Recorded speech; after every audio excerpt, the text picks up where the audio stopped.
masih di Morning Zone, masih bersama saya Andre dan juga Om Dani. Kita Siap. masih ngebahas soal Mas, emas. mas, mas. Mas nih ya, yang memang belakangan ini lagi jadi trending topik. Betul. Orang banyak beli, Beli padahal barang harganya mahal. lagi tinggi, beli emas gitu kan. Nah, Iya, makanya kalau itu. saya sih pengennya jual. Untung gede tuh, Mas. Untung gede, untung gede. Harapannya bisa dapat untung gede. Tapi kita pengen tahu sih sebenarnya prediksinya eh, kondisi seperti ini tuh sampai kapan. Betul. Dan apakah kemungkinan nanti ke depannya harga emas akan terus naik atau malah turun. Bisa turun lagi kan? Nah, iya. Nah, ini udah ada pengamat jasa keuangan Mas Ibrahim Aswaibi. Nah, Mas Ibrahim, selamat pagi Mas. Halo, selamat pagi. Waduh, Wah, sehat Selamat Mas. pagi semuanya. Ya. Pagi, Mas. Mas, ini ngobrol-ngobrol soal emas nih. Kemarin Antam sampai rame banget ini ya. Iya. Banjirin orang untuk beli emas. Padahal harga emas sekarang lagi dalam kondisi yang cukup tinggi nih, 1,9 juta kalau nggak salah ya. Ya, segituan. Dan menurut Mas sendiri ini fenomena apa sih Mas? Ya, jadi gini Mas, itu ya kalau saya lihat bahwa sosialisasi yang dilakukan oleh para pengamat, oleh para analis, dibantu oleh media massa, ya baik cetak, online, elektronik maupun radio, yang terus didengungkan ke masyarakat, sehingga Pak, masyarakat itu melek semua bahwa dalam kondisi saat ini yang paling tepat untuk melakukan investasi pada logam mulia. Nah, logam mulia ini salah satu investasi yang memang sedang digandrungi oleh masyarakat. Apalagi permasalahan Timur Tengah, ya, di mana Israel masih terus melakukan penyerangan terhadap jalur Gaza, dan informasi terbaru ya dari PBB bahwa ada kemungkinan besar Israel itu tidak saja menguasai jalur Gaza Palestina, tetapi wilayah-wilayah di sekitarnya, ya sebagian wilayah Yordania dan sebagian wilayah Suriah yang merupakan dulunya bahwa itu adalah wilayah dari Bani Israel. Nah, ini yang disetujui juga oleh Presiden Trump, sehingga Presiden Trump pun sebelumnya juga sudah mengirimkan persenjataan, ya amunisi, kemudian militer ke Israel. Itu yang pertama. Yang kedua, geopolitik di Eropa. Di Eropa pun juga ini cukup menarik ya. Gencatan senjata yang diprakarsai oleh Amerika ini tidak terlalu kuat. Ya, buktinya sampai saat ini Rusia terus melakukan penyerangan ke wilayah-wilayah Ukraina. Ya, Ukraina sendiri mendapatkan bantuan ya untuk pembekalan persenjataan dan militer itu dari Inggris dan Prancis. Nah, ini membuat apa? Membuat situasi secara geopolitik itu tak menentu, ya baik di Timur Tengah maupun di Eropa, terutama di Rusia dan Ukraina. Nah, kemudian kita kembali ke perang dagang dari awal, ya perang dagang ini memang Trump itu pada saat kampanye, kemudian setelah memenangkan Pilpres, ya masa transisi, kemudian menjadi presiden, ya selalu memberikan satu informasi tentang kondisi apa bahwa Amerika ini sampai saat ini terus mengalami defisit dalam perdagangan, baik dengan negara-negara seperti Tiongkok, kemudian Eropa, kemudian Kanada dan Meksiko, yang sebenarnya keempat negara ini adalah salah satu mitra bisnis dari Amerika sendiri. Dan kita lihat bahwa kondisi di Amerika sendiri saat ini, yield obligasi itu 65% itu dikuasai oleh pemerintah, oleh pemerintahan Tiongkok, ya. Tetapi kita melihat bahwa Eropa pun juga salah satu negara yang memiliki yield obligasi Amerika itu nomor 3 setelah Jepang. Nah, pada saat terjadi perang dagang inilah akhirnya apa?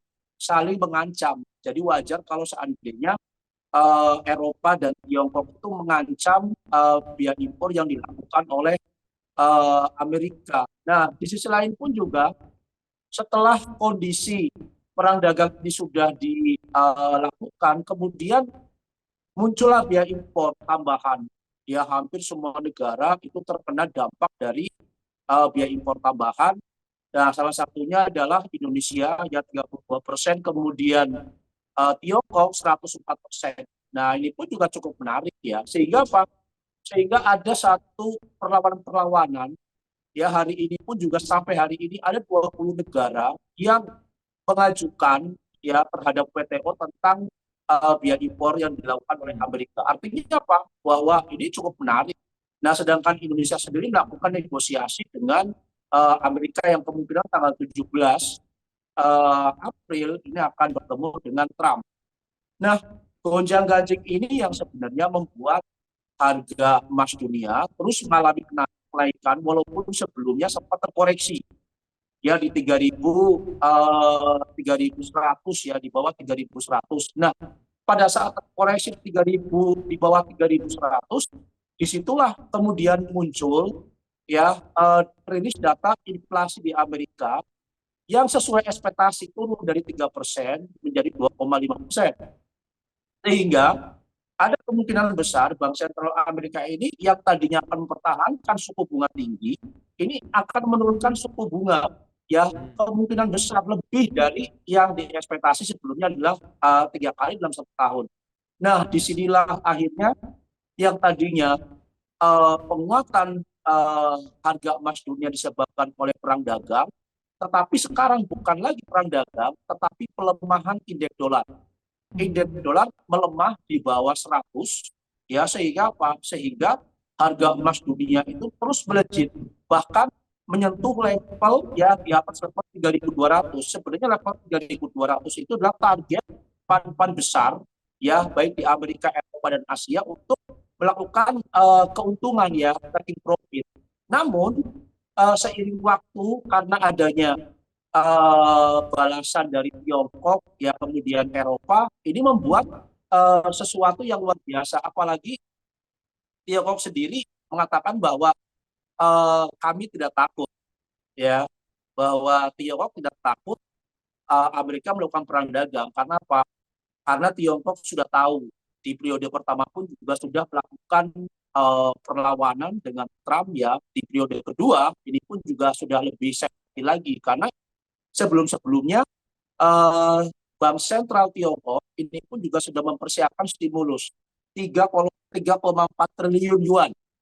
Ya, artinya apa? Bahwa kekuatan dari Tiongkok, perekonomian Tiongkok untuk melawan perang dagang ini cukup luar biasa. Apalagi keinginan dari pengusaha-pengusaha Tiongkok itu agar mata uang yuannya itu mengalami pelemahan, sehingga apa? Berdampak positif terhadap pengusaha-pengusaha yang melakukan ekspor ke negara-negara tujuan, salah satunya Amerika. Nah, kenapa Amerika itu selalu mengatakan bahwa terlalu defisit ya? Karena kita harus tahu bahwa hampir 60% yield obligasi pemerintah Amerika, baik punya pemerintah maupun swasta, itu dikuasai oleh Tiongkok. Sehingga Pak, top manajemen ya di Amerika itu kebanyakan itulah pimpinannya dari Tiongkok, sehingga wajarlah kalau seandainya ekspor impornya itu terjadi defisit di Amerika.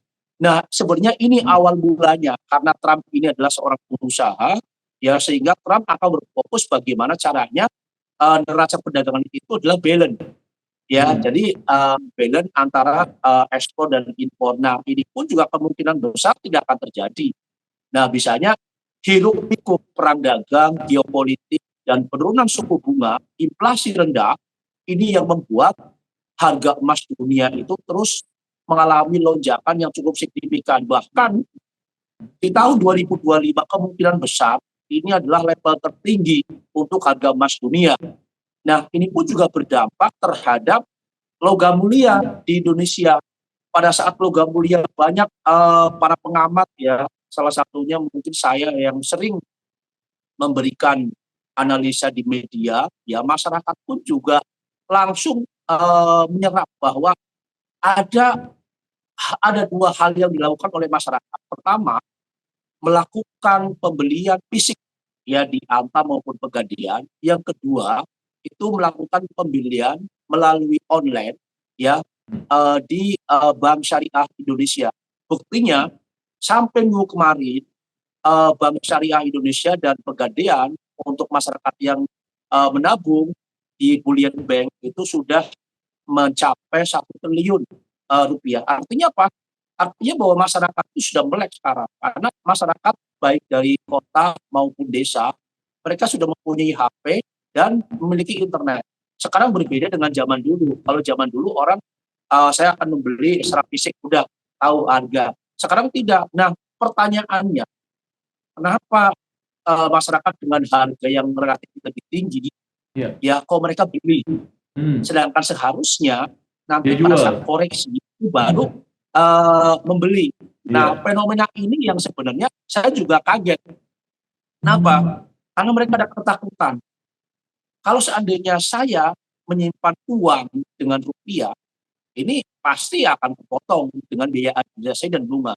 Misal satu contoh, saya memiliki uang, anggaplah 100 juta sebagai saya uji coba. Setiap bulan itu uang saya yang ada di bank itu berkurang 5.000 karena ada dipotong biaya administrasi, dipotong dengan PPN ya itu 20%. Itu setelah saya hitung itu ada kurang itu adalah 5.000. Jadi setiap bulan itu mengalami satu pengurangan ya terhadap tabungan. Nah, saya selalu memberikan satu ilustrasi ke masyarakat bahwa kalau seandainya bapak-bapak, ibu-ibu menyimpan ya menabung dengan rupiah, ini kemungkinan besar akan mengalami penurunan uangnya.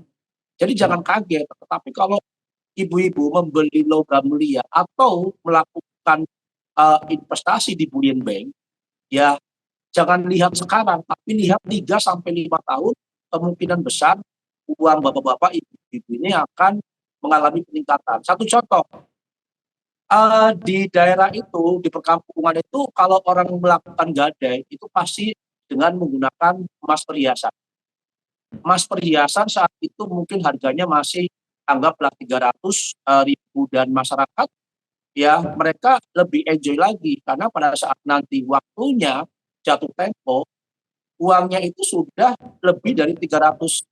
Anggaplah misal emas perhiasan sekarang harganya sudah 1.500.000, itu cukup luar biasa. Dengan punya uang 30 dengan logam mulia atau emas perhiasan 30 gram itu sudah memiliki rupiah itu yang cukup besar. Nah, ini yang selalu di edukasi ya oleh para masyarakat terhadap para ibu, karena sebenarnya yang memiliki uang rajanya di rumah tangga itu adalah perempuan, sehingga Ibu-ibu.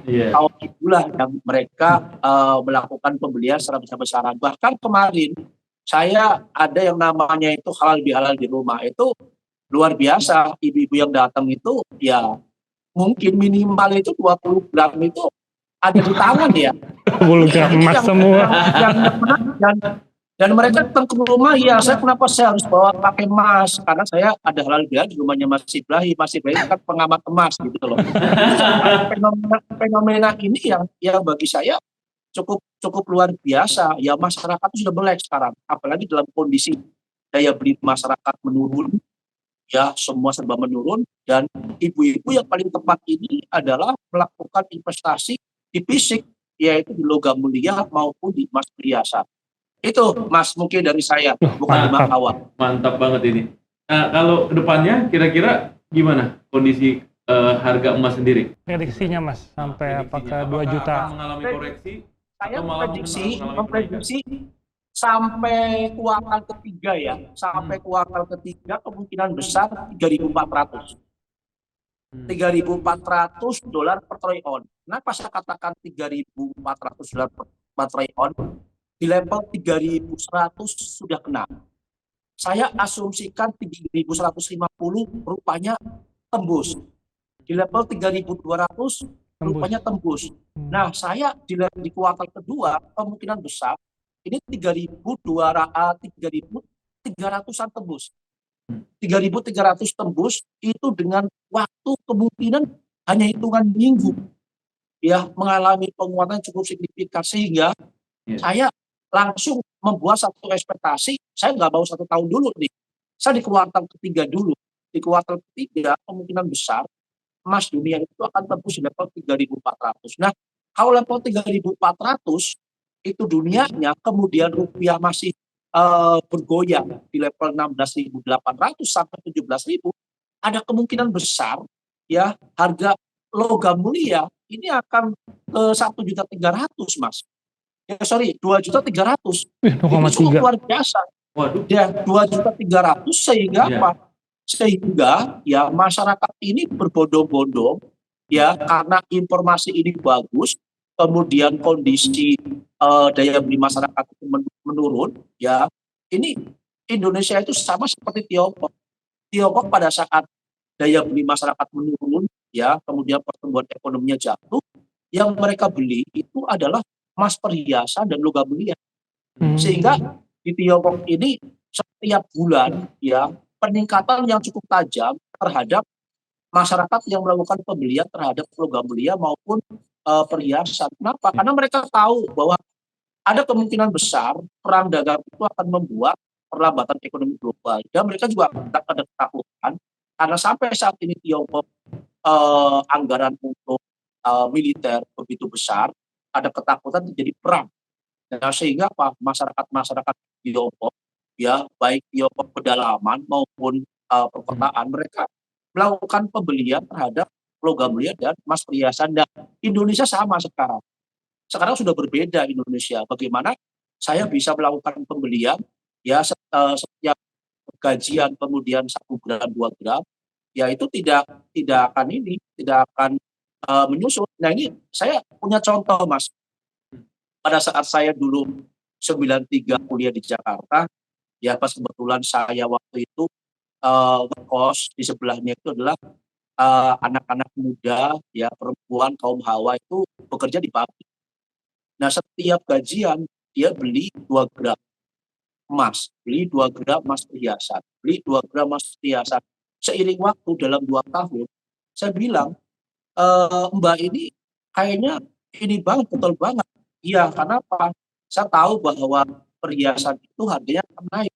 Itu sampai bisa memiliki 100 gram. Bayangkan yang hanya seorang buruh pabrik, ya. Ini saksi, saya saksi ada di situ. Dan karena saya memang dari dulu pada saat saya itu masuk kuliah pun juga saya rajin melakukan penelitian maupun riset, dan dalam 2 tahun itu mendapatkan 100 gram. Ya, dia dipakai ya. Ini artinya apa? Bahwa perempuan itu luar biasa dibandingkan dengan laki-laki. Laki-laki dapat uang seberapa pun juga habis kan. Tapi perempuan itu masih bisa menyisihkan.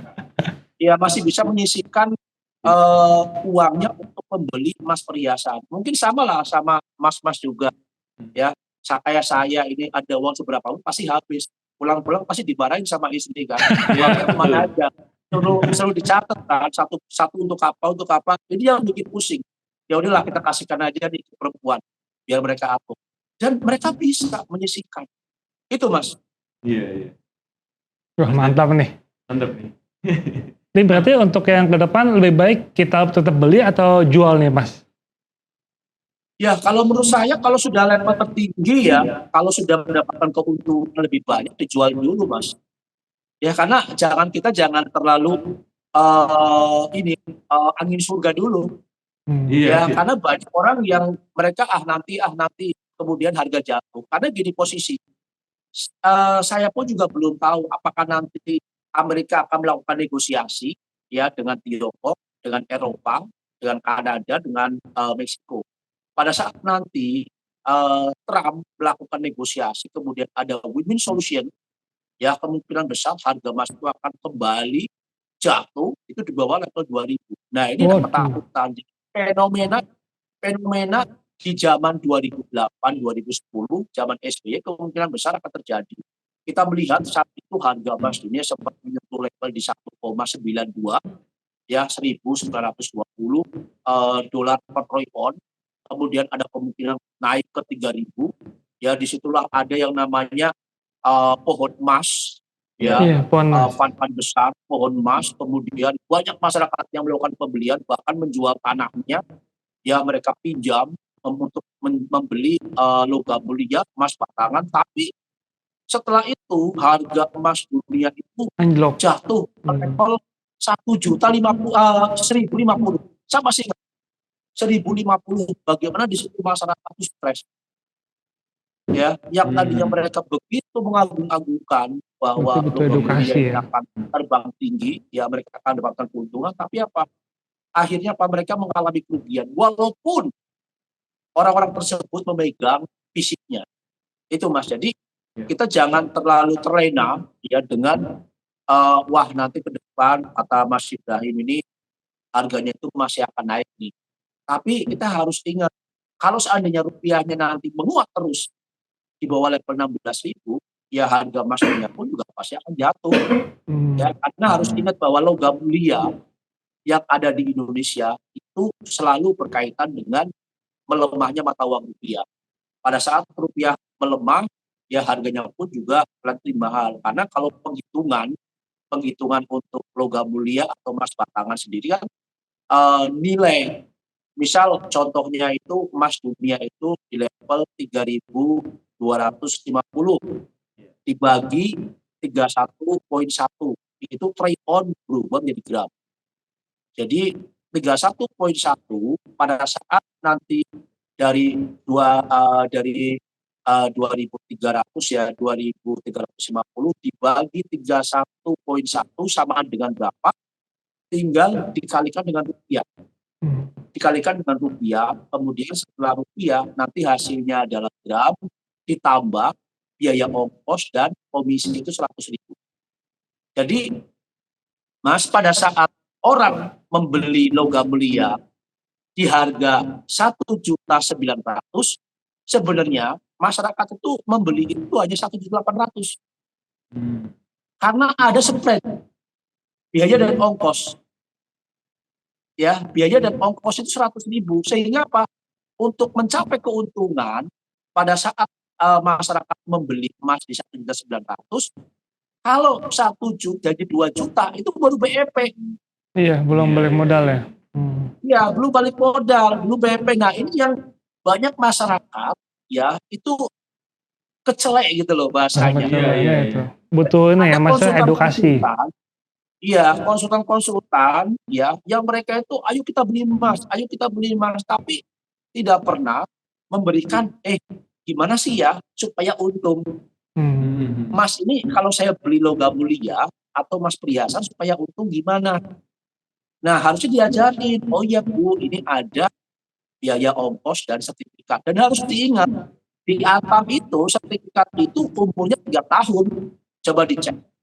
Pada saat 3 tahun nanti berubah lagi, itu kena biaya lagi. Misal anggap 100.000, nanti karena umurnya sudah 3 tahun lebih, berarti bisa potongannya 150.000. Gitu Mas. Jadi ini dampak yang fisik ya. Kemudian kita melihat ke bullion bank. Ya, bullion bank, kemudian kita investasi itu pun juga sama, ada bid ask-nya. Bid ask-nya ya sama. Ya kalau kita beli rupiah saja kan ada harga beli, harga jual. Nah, di bullion bank pun juga sama, ada harga beli dan harga jual. Karena mengacu terhadap logam mulia, ya berarti mungkin spread-nya ya juga 100.000 per gramnya. Itu loh Mas. Jadi kita harus hati-hati memberikan edukasi terhadap masyarakat. Nah, kebanyakan para pengamat ya konsultan ini tidak pernah melihat ongkos dan ongkos dan sertifikat. Ini yang mereka itu omongin ya. Kalau orang bilang mungkin juga kan target ya. Target dari seorang bagian pemasaran bisa saja di Antam, di Pegadaian yang menginginkan target saya ini sama atasannya itu harus ini. Ya kan? Jadi memberikan iming-iming terhadap masyarakat tetapi tidak pernah melihat ongkos dan biayanya. Misal gini, Pak, pada saat nanti Bapak beli, misal harga emasnya ini 1.900.000, sebenarnya Bapak itu belinya 1.800.000. Karena yang 100.000 itu ongkos. Nah, sehingga apa? Sehingga pada saat nanti harga 2 juta, ya dana Bapak itu masih BEP.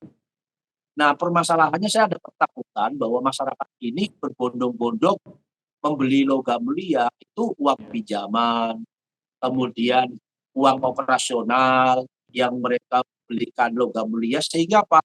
Sehingga setiap hari selalu berpikir kapan ini harga emas naik gini? Kapan ini harga emas naik? Takutnya stres. Nah ini yang kejadian ini saya juga alamin ya. Saya punya dolar begitu banyak dari harga waktu itu cuma 9 dolar sing dari 7.000 ya, karena yang dipakai itu adalah uang operasional. Akhirnya Pak, kita jual itu kan murah. Tapi setelah 2 tahun 3 tahun Naik kesana lagi. harganya sudah 11.000. Hmm. Ya saya bingung. Tapi karena kebutuhan. Nah, ini yang harus diperhatikan oleh para pengamat, oleh para konsultan, ya, memberikan edukasi. Jangan sampai nanti Edukasi, pada saat ya. mereka sudah beli, kemudian harga emas dunia turun, rupiahnya menguat, kemudian rugi mereka akan memberikan komentar-komentar yang negatif di media. Iya. Betul. Nah ini Mas, Iya, iya. Wah mantap Dan nih. Ini holistik sekali nih Iya, nih. penjelasannya nih. Komprehensif banget nih. Beli, edukasi juga kan Mas? Iya. Iya. Jadi ya jangan asal sembarang beli, tapi juga harus dipikirkan ada risiko-risiko yang memang bisa terjadi dari fluktuasi harga emas Mas, ya, iya. Mas Ibrahim. Dan thank you banget Mas atas waktunya. Ini Mantap udah nih. cukup menjelaskan ya gambarannya. ya saya memang fokus ya, jadi Iya. memberikan edukasi ya di media itu benar-benar saya nggak menutup-nutupin ya, karena saya sendiri berpihak ya terhadap masyarakat. Saya jangan sampai dalam kondisi saat ini masyarakat sedang susah ya, itu terbukti dengan daya beli masyarakat yang menurun, kemudian ada pihak-pihak tertentu yang memberikan edukasi sosialisasi untuk beli-beli tapi tidak memberikan edukasi secara menyeluruh. Iya. Iya, secara menyeluruh. Ini sangat berbahaya sekali ya bagi saya. Saya bukan saya kasihan ini terhadap masyarakat. Ya, saya pun juga ada cicit juga ya. Ada 2 dari 25 juta sekarang mungkin sudah 10 jutaan. Tapi ya karena 10 tahun sampai 15 tahun. Iya, iya. Iya kan? Jangka panjang Mas ya. Jadi Jangka panjang. iya, ada jangka panjang. Ya, sekarang kita punya emas, kalau uang nganggur ya 10 tahun 15 tahun ya saya diamin aja. Nah, yang pertanyaannya adalah masyarakat pulang dari kampung, kemudian datang ke Jakarta, kota-kota besar, kemudian mereka ada uang sisa, mereka beli logam mulia. Ya, kemudian mereka tunggu nanti bakal naik tinggi nih kata si A, ini kata si B bakal naik tinggi, tetapi tidak pernah melihat komisi dalam sertifikat itu adalah 100.000. Gitu Mas. Siap. Ya. Terima kasih Mas Ibrahim atas penjelasannya, ini luar biasa sekali. Mantap, Artinya ada antisipasi yang harus dilakukan oleh masyarakat ya. Iya. Jadi Jangan cuma FOMO ya. jangan cuma FOMO doang ini Betul. untuk urusan Iya, harga betul. emas nah, yang lagi melonjak atau lagi meroket. Mas Ibrahim, nanti kita ngobrol-ngobrol lagi. Terima kasih atas Boleh, waktunya. Ya. Sehat-sehat terus Boleh. ya Mas. Oke. Makasih Mas. semua. Ya. Mas. Oke, luar biasa. Sip. Siap. Oke Mas. Nah kan tuh kan, ingat tuh, jangan cuma ngantri beli emas tapi tahu juga nih resikonya Mas. Ya betul. Dan harus tahu kapan jualnya. Jangka panjang dong, jangan hari ini 1,9 besok jual rugi lah. Rugi ya? Iya kan, nggak Iya, apa, iya. nggak balik modal lah kan. Nggak balik modal karena Iya. ada biayanya, Iya, ada administrasinya, iya, segala terus ada macam. pajak juga ya. Pajak tadi. Itu dia, makanya ini juga Oke Tuners ya. Emang tren sekarang orang ngantri untuk membeli emas, ya patut menjadi apa ya, antisipasi juga Iya. gitu, kita ngelihat situasinya.